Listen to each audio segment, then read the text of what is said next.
Hey guys, Wheatywaffle here today, and we are back in City Skylines 2, playing our city of Leafy, and we're doing something different today. In the last episode, I showed you part of Capital City and kind of the shoreline next to our cruise ship depot, and I never did any of this work on camera. That's not true. I'm doing it on camera right now. I never did it in the episode. You guys got to see the finished result of this detailing. And so I figured, in the sake of giving you kind of my process and letting you see a bit more of how I'm building some of this, I would release a much shorter episode. I think this is only like 13 minutes long.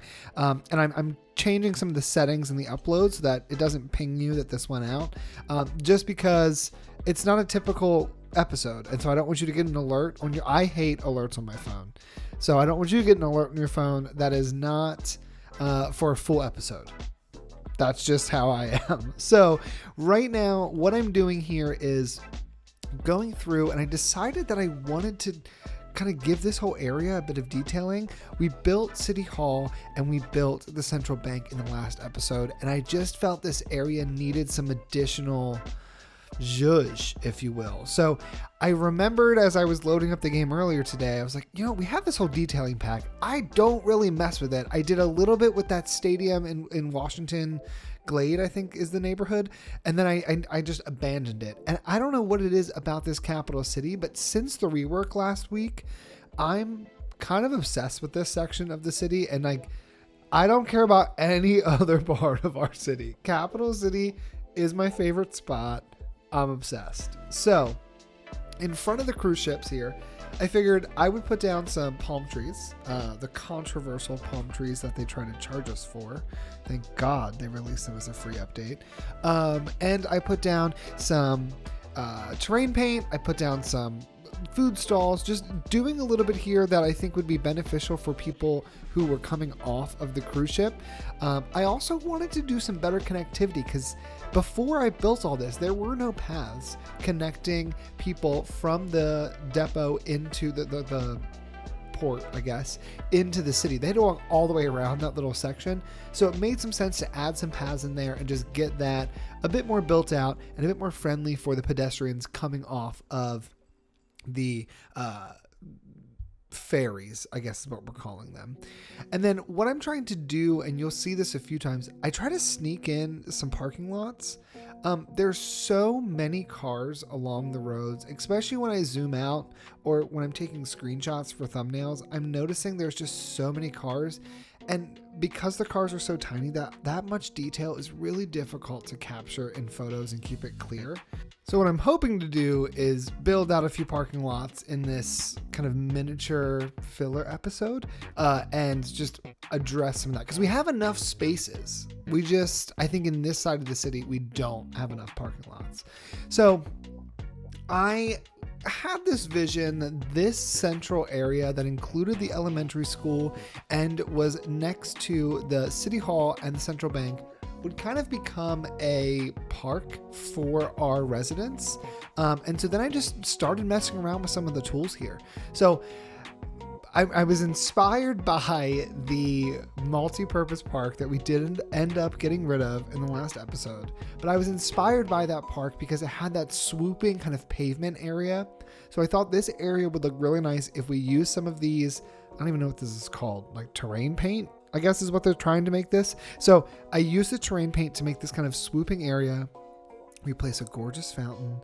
And then, okay, I need someone to tell me who's better at City Skylines than I am. Is this possible? So I have benches. I also have the prop line tool. So I can make them, I could draw a circle and they would place benches along said circle. Is there a setting where it forces the benches to face either in or out? Because right now I can't figure out how to do that. So as I do a circle of benches, the benches rotate along both the line of the circle, but also they individually rotate. And so the benches are not facing either the center or out from the center of the circle. So I had to place them by hand. And then I realized, so get ready. Most of this episode is either heavy rain, which is partially why I'm doing this, because trying to record with the sound of the rain in the background was really difficult. And you can't it's just a constant droll and like just a constant sound of the rain. So I hate it. And I figured I'm just going to do a time lapse over this and voiceover. But I really would like to see what this looks like in any season other than winter, because I place all of these kind of like marshy looking plants, but they're actually flowers. And I know they're flowers, and so I know that in the spring they're going to look very vibrant, and I'm curious if they're going to look nice or not. But I place these with some rocks around the skate park, and I'm kind of thinking of it as like coastal foliage that like be near a beach, which leads into the beach I'm about to build. But I wanted, you'll see, I do it on here. I place a bunch of them along the coast. And I think it's a big commitment for little payoff. And I think standalone, just placing a bunch of like flower bushes and rocks is not enough to fill this beach. And I would argue the beach maybe looks better empty. But you guys let me know if you, once we get to the end of this here, this is at 400 times speed. And this took me however long 400 times speed is from what I'm showing you right now.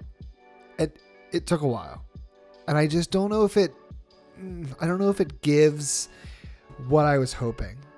See that? It's just like, it's fine. It's just not great. I end up deleting it. You let me know what you think. I want there to be some kind of barrier between the beach and between the road. I just don't know what that barrier would be yet. And now with the detailing pack and with the prop line tool, like I could make some type of fence setup, but there's very limited options to do that. You'll see, for example, right now I do some here with these kind of concrete, they're not bollards, but they're like concrete dividers, and just wrap around that area so that people don't go off the road into the beach. Although in real life, I would hope they would. That's what the beach is for. I do really wish that there was a dirt type of pathway. That was one of the things about City Skylines 1 that I wish that I miss. That and exit signs on the highway, but that's a different story. But having the dirt pathway, it would blend in with the beach texture enough that people would actually walk on the beach.